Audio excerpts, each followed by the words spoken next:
see at 11 o'clock. Tonight, there's breaking news as we come on. We'll take you live right up to the Hill. Congress passing a bill demanding the release of all of the Jeffrey Epstein files. It'll now go to President Trump's desk. The House vote nearly unanimous. 427 to 1. Republicans joining Democrats, passing the bill demanding the Jeffrey Epstein documents be made public.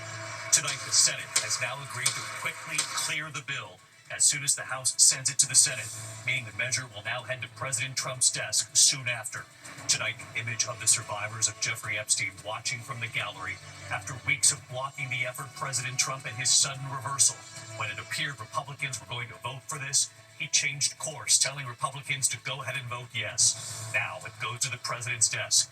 Also tonight, the remarkable scene at the White House. President Trump welcoming the Saudi crown prince after he was isolated from the world stage for years, after the CIA, during President Trump's first term, determined that the crown prince was responsible for the murder of a Washington Post journalist. Today, the president saying things happened, calling him, quote, a very good friend of mine. Tonight, new images emerging of the immigration crackdown in North Carolina, now spreading from Charlotte to Raleigh. Federal agents chasing people through a Charlotte laundromat, and the scene when it appears people begin honking to alert the neighborhood that agents were coming. Masked agents then confronting the women in the car, detaining them with zip ties. Outside Boston tonight on Cape Cod, the images coming in a major rescue effort, workers trapped in a trench collapse. Tonight, the emotional moment in court, the mother of an 11-year-old son who was shot and killed in the backseat of the family car on the way to school. What she said in court to the other driver. Police say pulled out a gun and began firing. Tonight, the 18-year-old discovered dead on a Carnival cruise ship. This evening, in new court filings, it appears a step-sibling might now face charges in this case, the major term. The U.S. military presence off Venezuela tonight. Our reporter out on the water and what he witnessed. President Trump not ruling out strikes inside Venezuela. Tonight here, actor Chris Hemsworth and the journey now with his own father diagnosed with Alzheimer's. What Hemsworth is doing with his father to help keep his memories alive. Tonight, we take you on their road trip. And LeBron James and Steph Curry on whether they'll play in the Olympics. Fans aren't going to love the answer. From ABC News World Headquarters in New York, this is World News Tonight with David Muir. Good evening. We begin tonight here with the breaking news. Congress passing a bill demanding the release of all of the Jeffrey Epstein files. The House vote nearly unanimous, 427 to 1. Republicans joining Democrats, and tonight, just moments ago, we have learned the Senate has now agreed to quickly clear the bill as soon as the House sends it to the Senate, meaning it then goes right to President Trump's desk. In the House today, after months of roadblocks, that rare moment in today's politics, a vote that was nearly unanimous. Just one Republican voting no. And in that chamber, the moment, as the vote unfolded, survivors of Jeffrey Epstein's abuse watching from the House gallery above, marking the victory they have long fought for. President Trump, when pressed in the last 24 hours, will he sign the bill? He has said yes. ABC's Rachel Scott leading us off from the Hill tonight. Tonight, a nearly unanimous vote in the House. The yeas are 427, the nays are 1. An extraordinary moment as dozens of Jeffrey Epstein's victims watched and cheered in the gallery. Republicans and Democrats demanding the Justice Department release the FBI files into the sex offender. The bill is passed, and without objection, the motion to reconsider is laid on the table. It was a vote President Trump tried to prevent for weeks, assisted by House Speaker Mike Johnson, who kept the House out of session for 54 days, effectively stalling it. When it became clear Republicans were going to defy the president, Trump reversed course and told them to vote yes. He's been very clear, and he has nothing to hide, and that's why he's endorsed the vote today. For survivors of Epstein's abuse, a moment of victory. We're ready for the next step, and we're ready to finally release the files. All the files. The Senate wasting no time, pledging to pass the bill and send it to the president's desk. Without objection, so ordered. At a vigil, survivors getting word of the news. The Senate has passed the bill. President Trump has pledged to sign that bill into law. But tonight, even some Republicans sounding skeptical that the files will be released. Do you take the president at his word when he says he's going to sign this bill? And do you have confidence that these files will actually be released? I only take people people's actions seriously. No longer works. The fact is, the president doesn't need Congress to release the Epstein files. He can do it on his own. Our Mary Bruce asking, why wait for Congress? Why not just do it now? I have nothing to do with Jeffrey Epstein. I threw him out of my club many years ago because I thought he was a sick pervert. The president was asked again and again why he doesn't just release these files. What do you think is stopping him? He could release them. He should release them today. But the president has not ordered the Justice Department to release the files. Instead, he demanded that they investigate Epstein's ties to Democrats. Critics say it's to get the spotlight off of himself. Epstein's victims, including Jenna Lisa Jones, who says Epstein molested her when she was just 14, infuriated. I beg you, President Trump, please stop making this political. Show some class. Show some real leadership. Show that you actually care about the people other than yourself. I voted for you, but your behavior on this issue has been a national embarrassment. It is time to take the honest, moral ground and support the release of these files. A senior White House official tells us tonight that the president will sign this bill as soon as it reaches his desk, but there are still big questions about how or when the Justice Department would release these files and just how transparent they will be. That is what the victims are waiting for, David. Rachel Scott leading us off from the Hill tonight. Rachel, thank you. Meantime tonight, another remarkable scene unfolding, this time at the White House. President Trump welcoming the Saudi Crown Prince, who has been isolated from the world stage for years. The CIA, during President Trump's first term, determined that the Crown Prince was responsible for the murder of a Washington Post journalist. Today, when the Crown Prince was pressed on this by our Mary Bruce, the president stepped in answering first, defending the Crown Prince, saying things happen, and calling the Crown Prince, quote, a very good friend of mine. Mary Bruce at the White House tonight. For a long time isolated on the global stage, tonight Saudi Crown Prince Mohammed bin Salman, fully embraced by President Trump, welcomed to the White House with horses on parade, a military flyover, and a personal tour. Trump pulling out all the stops.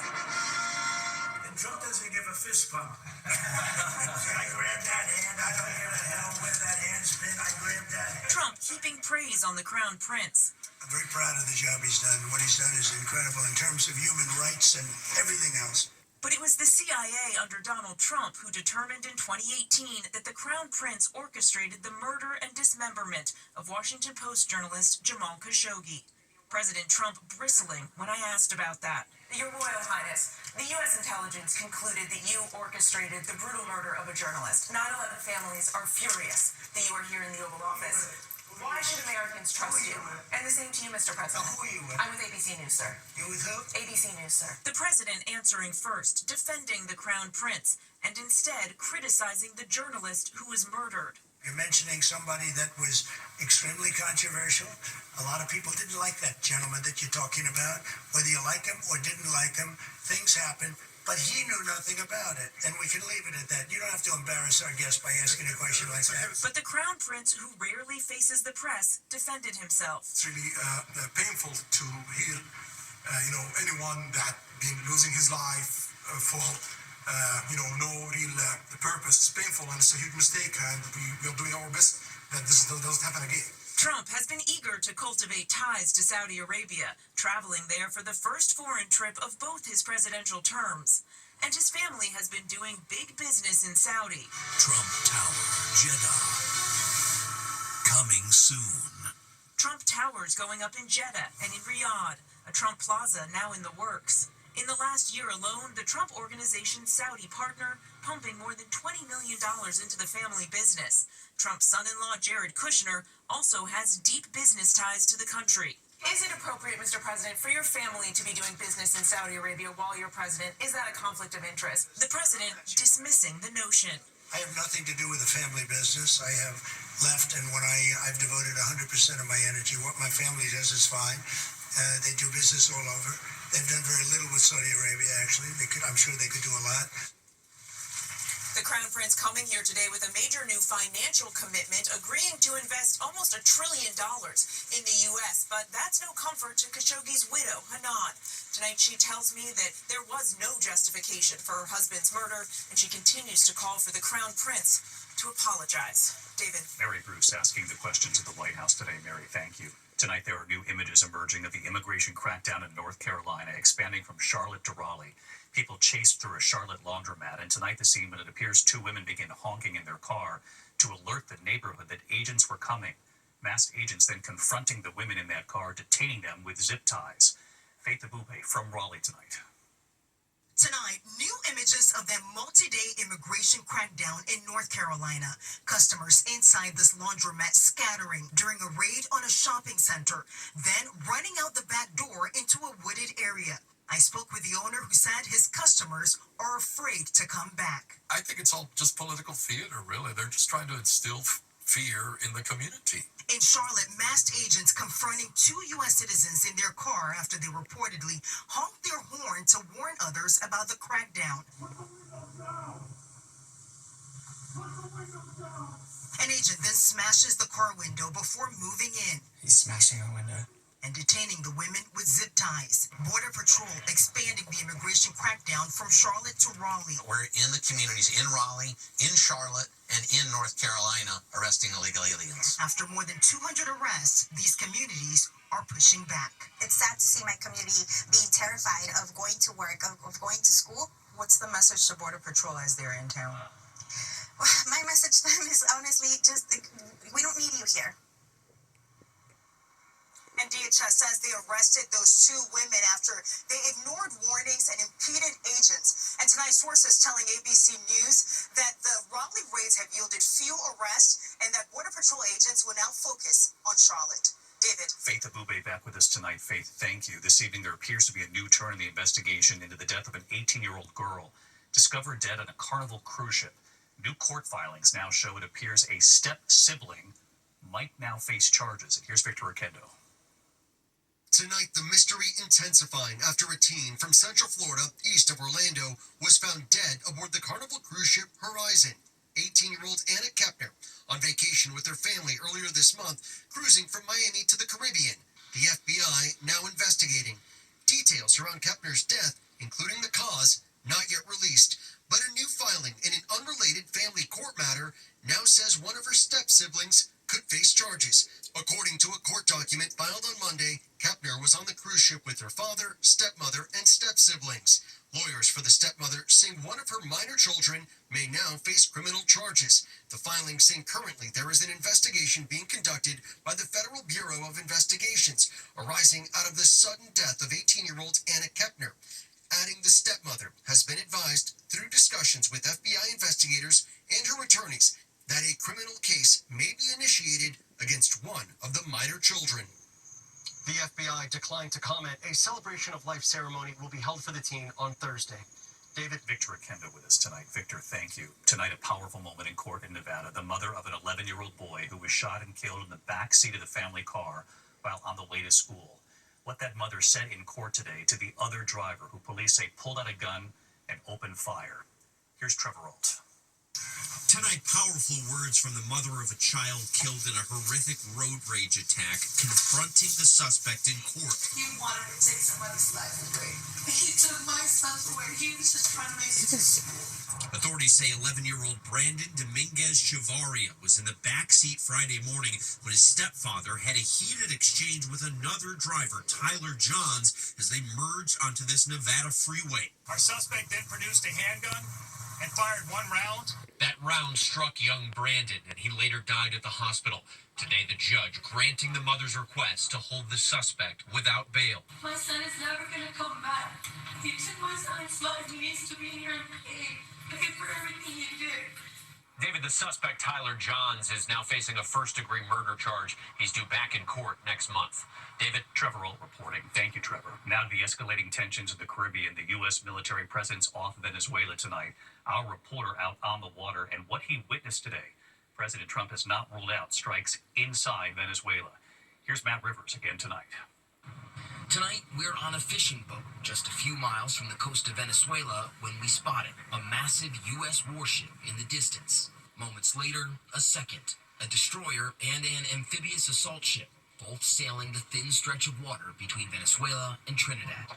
So we're just off the coast of Trinidad and Tobago, and just over my shoulder there you can see we've spotted a pair of U.S. warships. We're too far away to know exactly which ones they are, but we do know that those ships are a part of the largest U.S. military buildup in this region in decades. One of those two Navy ships carrying Marines from the same unit taking part in joint training exercises on the islands this week, as President Trump reviews options for possible military strikes inside Venezuela. The U.S. attacking at least 22 alleged drug boats, killing at least 83 people, and striking fear in local fishermen like Reg Williams. They're afraid to go out and fish anymore because that's like you say. Because they'd seen these videos of boats getting blown up, right? Yeah.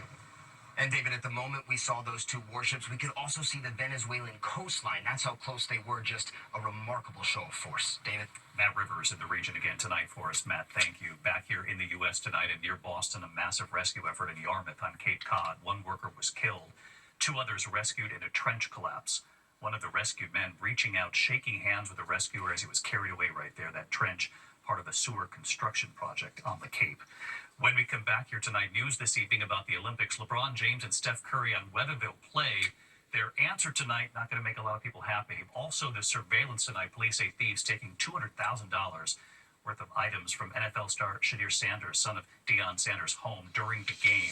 And tonight, stick around for this. The journey with his own father, diagnosed with Alzheimer's. Actor Chris Hemsworth right here tonight.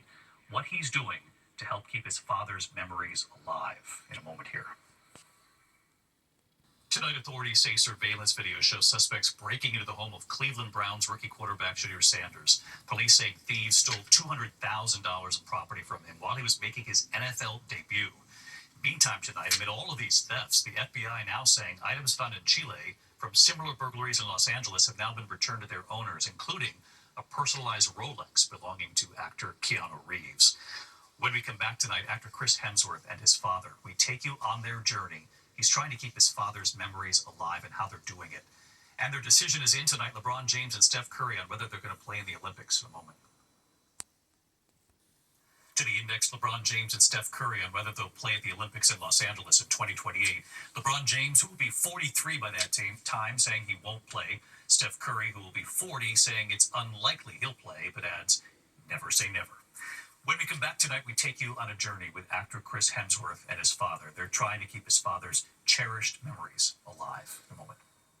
Finally tonight here, actor Chris Hemsworth and the journey with his father. Here's James Longman. Fans know him as the out-of-this-world hammer-wielding Thor in Marvel's Avengers. But now Chris Hemsworth is showing his human side in his latest, very personal project. This is a photo of me and my dad, and I love this photo. His new special on National Geographic, Chris Hemsworth, A Road Trip to Remember, sees him go on a journey of discovery with his dad, Craig. You guys look fantastic. Who has early-stage Alzheimer's. Just want to do it like a blessing. Thank you. Instantly, the sound of the bush and the smells reignites these memories from my childhood. Have you ever spent that kind of time with your dad before? Spent a hell of a lot of time with my dad surfing around the backyard, but never one-on-one like this. The star's childhood home is recreated for the father and son to retrace their memories together. How's it feel? I can't. A father and son trip made all the more poignant because the younger Hemsworth carries genes that increase the chances of developing Alzheimer's. What are you afraid of? There were really tender moments in this show where the two of you were just telling each other how you felt. Yeah. And that was very striking.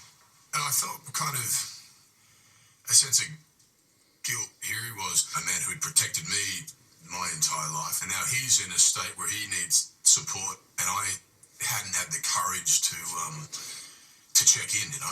And you distilled all of that into one beautiful moment because you showed us that photograph of what love looks like. Yeah. It's a really, really touching moment. Yeah, thanks. It's funny how it all sort of becomes it's this sort of full circle. What else are we here for if not to continue on this journey together with compassion and empathy? What do you hope that people watching this will take away?